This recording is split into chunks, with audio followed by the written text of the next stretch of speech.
Þá kom að 10. og síðasta lið á dagskrá, það bæjarstjóri með skýrslu. Forseti, ágætu bæjarfulltrúar, miðvikudaginn 2. júní undirritaði ég fyrir hönd Akureyrarbæjar samning við Flóru menningarhús leigu og sigurhæðum til næstu 4 ára.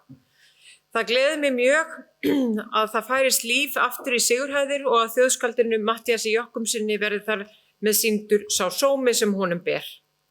Seinna þann sama dag var ég viðstödd þegar fræðsluráð veitti nemendum og starfsfólki í leik- og grunnskólum bæjarins viðurkenningar fyrir að hafa skarað fram úr skólastarfi. Það var föngulegur og glæsilegur hópur sem kallaður var upp til að taka við viðurkenningarskjölum sínum og það ekki annað hægt að segja en húrra fyrir þeim. Fimmtudaginn 3. júní kom Þuríður Harpa Sigurðardóttir formaður Öryrkjabandalags Íslands ásamt fólki sínu til skrafs og ráðagerða við okkur Guðrúnu Sigurðardóttur sviðsstjóra velferðarsviðs hin ýmsu mál.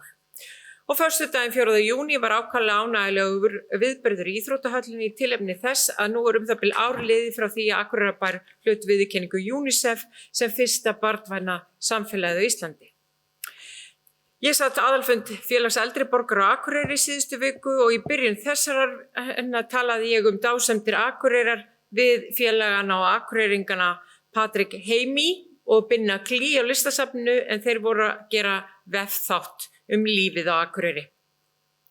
Og dagurinn í dag var skóflustungudagurinn því í morgun var tekin fyrsta skóflustungan að nýrri verslun Krónunnar á Hvannavallareitnum og eftir hádegi var stigið merkt og afar mikilvægt framfaraskref í samgöngumálum og uppbyggingu ferðaþjónustu hér í bæ þegar samgöngu- og sveitarstjórnarráðherra Sigurður Ingi Jóhannsson tók fyrstu skóflustunguna að nýrri alþjóða flugstöð á Akureyrarflugvelli, sannarlega tími til kominn og gríðarlega mikilvægt skref í framtíðar uppbyggingu í sveitarfélaginu og Norðurlandi öllu.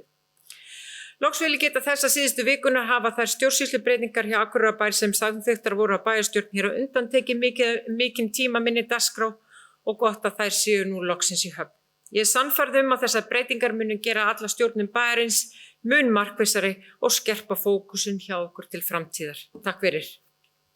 Það bæjarstjóri Ásthildur Sturludóttir lokið máli sínu. Eftirtalda fundagerðir eru lagðar fram til kynningar.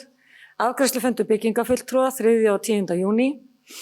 Bæjarráð 3. og 10. júní, frístundaráð 8. júní, fræðsluráð 7. júní, skipulagsráð 9. júní, stjórn Akureyrarstofu 9. júní, umhverfis- og mannvirkjaráð 21. maí og velferðarráð 9. júní. Alla þessar fundagerðir má finna á heimasíðu bæjarins og þá segi ég fundi slitið klukkan 20:37.